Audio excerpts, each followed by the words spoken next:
Mmoja kati ya wale waliokuwa kwenye kamati ya kuchunguza madai ya biashara ya figo katika hospitali ya Mediheal amejitokeza na kudai kuwa ripoti iliyotolewa ilifanywa ukarabati. Daktari Philip Kipkurui amepuuzilia mbali ripoti iliyowasilishwa kwa Wizara ya Afya na kuashiria kuwa huenda wanakamati walikula mlungula kutoa matokeo tofauti ili kuikinga hospitali ya Mediheal.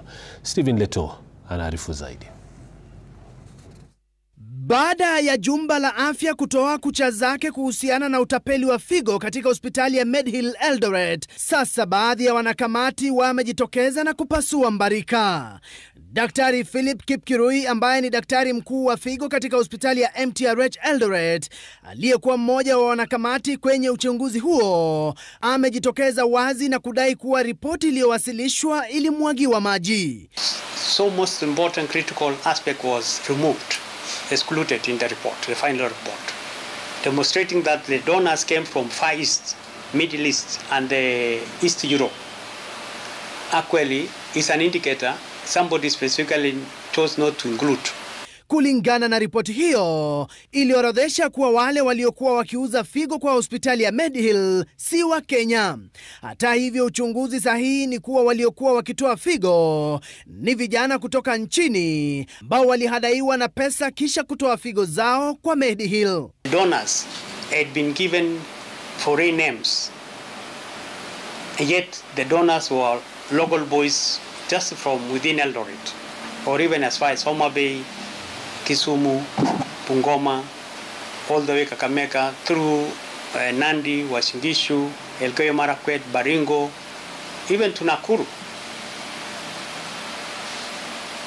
We should have put in the report so that whoever is going to do further investigation should have actually aid them, assist them in understanding the concept. Waziri Aden Duale akivalia njuga swala hili, akitoa hakikisho kuwa Wizara ya Afya lazima ipate ripoti kamili na wote watakaopatikana na hatia wajipange kuonana na msumeno wa sheria.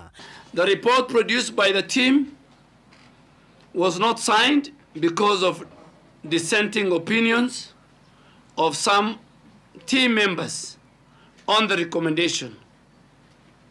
But sad to say, that report was also not submitted officially to the Ministry of Health for further action.